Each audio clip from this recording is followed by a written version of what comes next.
Bonjour et bienvenue sur cette vidéo. Aujourd'hui, je vous apporte, on va parler d'un ingrédient assez intéressant. Voilà, il s'agit de l'acide kojique. C'est tout de suite.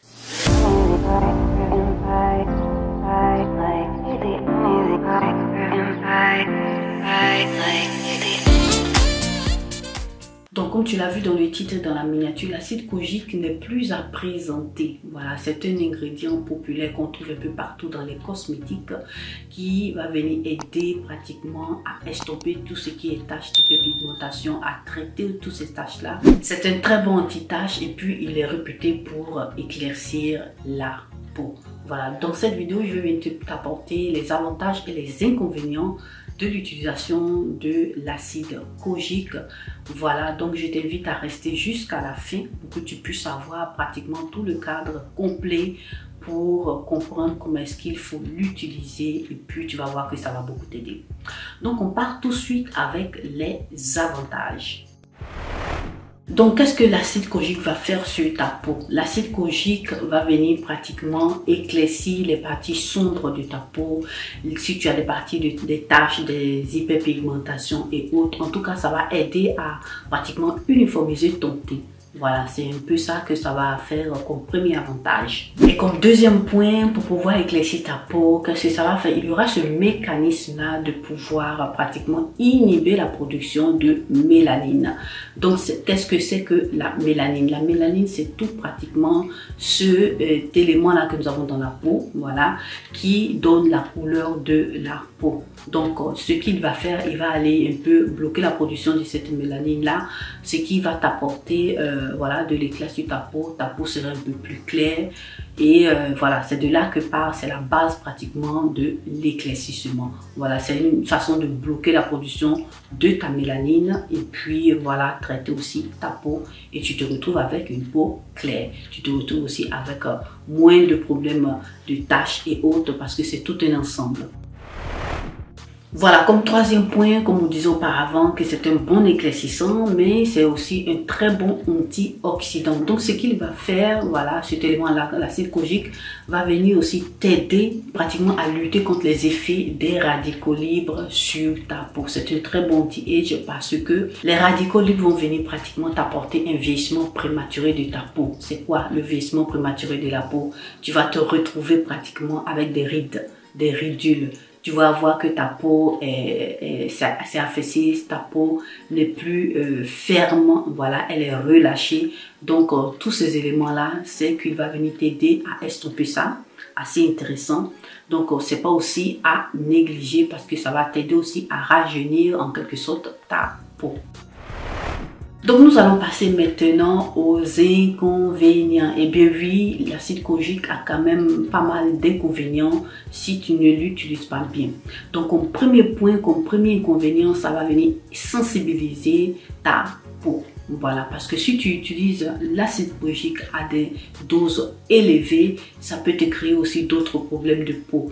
Voilà, si tu utilises aussi pratiquement avec d'autres actifs, il faut faire attention, ça peut aussi te donner une sensibilité cutanée. Donc, il faut faire très attention, il faut être prudent aussi dans l'utilisation de cosmétiques à base d'acide kojique. Voilà, comme autre point, tu as aussi la photosensibilité. Voilà, la photosensibilité, c'est quoi? C'est le fait de pouvoir utiliser un produit, s'exposer au soleil et puis voir que tu as des brûlures, tu as pratiquement des brûlures pratiquement sur ta peau. Voilà, parce que ça va te faire comprendre que là, ta peau est affaiblie, voilà, donc elle a été sensibilisée avec le contact au soleil, tu sens qu'il y a des brûlures qui se proposent.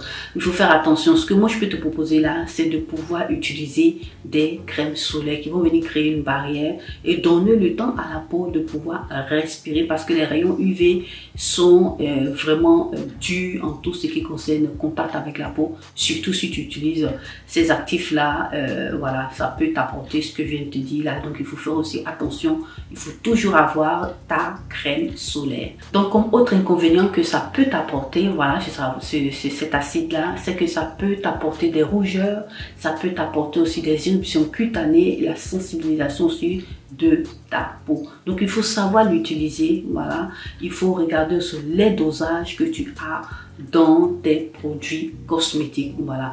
Et moi, je t'invite aussi, pour pouvoir utiliser tous ces produits-là, à espacer l'utilisation. Parce que c'est vrai qu'ils vont aller traiter tout ce qui est hyperpigmentation, traiter tout ce qui est taches. C'est des éléments qui vont travailler spécifiquement sur ces tâches-là. Donc, moi, je t'invite à pratiquement espacer. Voilà, chaque 2 jours, tu viens utiliser tes éléments à base d'acide kojique. C'est encore bon pour donner le temps à la peau de se reprendre. Sinon, tu te retrouves pratiquement avec une hypersensibilité de ta peau qui peut te créer des problèmes cutanés assez graves. Donc, comme élément actif, voilà, comme ingrédient actif, il faut faire attention à l'utilisation. Voilà.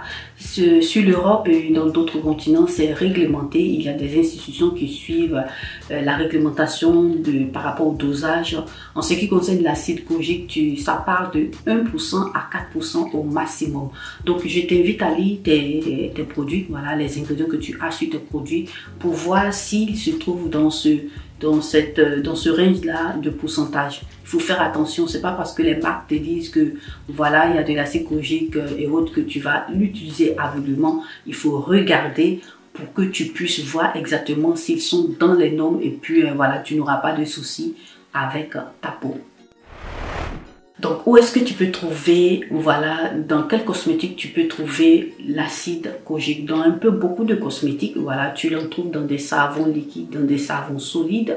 Et moi, je vais te mettre là ce que moi j'utilise en ce qui concerne les savons solides qui contiennent de l'acide kojique. Voilà, je te mets ici l'image pour que tu puisses faire une capture d'écran si ça t'intéresse. Le plus souvent, je l'utilise sur les taches qui sont assez foncées pour essayer d'estomper juste un peu. J'essaie d'espacer l'utilisation et je l'utilise tout le temps le soir pour ne pas irriter ma peau comme je viens de te dire auparavant. Et pour moi, ça marche. Voilà, tu peux avoir aussi d'autres éléments que tu utilises, c'est aussi bon, il faut savoir les utiliser. Donc si ça n'irrite pas ta peau, il n'y a pas de souci, apprends à les utiliser et puis à manipuler l'acide kojique. Tu peux aussi trouver l'acide kojique dans des sérums, dans des crèmes, dans des savons liquides comme je te disais, dans des lotions aussi, assez intéressant. Et puis tu le trouves aussi dans des masques, voilà, des masques pour prendre soin de ta peau, assez intéressant. Donc on en trouve un peu partout, mais je t'invite toujours à lire tous les composants que tu as sur les produits cosmétiques pour savoir qu'est-ce que tu mets sur ta peau et comment est-ce qu'il faut l'utiliser. Donc voilà mes chéris, voilà plus ou moins cette vidéo assez intéressante que je voulais vous proposer. C'est un ingrédient populaire que vous connaissez et vous avez maintenant un peu plus d'informations pour pouvoir voir comment est-ce qu'il faut l'utiliser, quand est-ce qu'il faut l'utiliser. Voilà. Notre vidéo s'achève ici. J'espère qu'elle vous aura plu, qu'elle vous aura été utile. En tout cas, likez, partagez cette vidéo sur vos réseaux sociaux, à vos amis, à vos connaissances. Et si tu es passé pour la toute première fois sur cette vidéo, que tu m'as vu pour la toute première fois, n'hésite pas à t'abonner et à cliquer sur la cloche de notification pour ne perdre aucune de mes vidéos. Je te remercie d'avoir regardé cette vidéo. Prends soin de toi et bonne journée.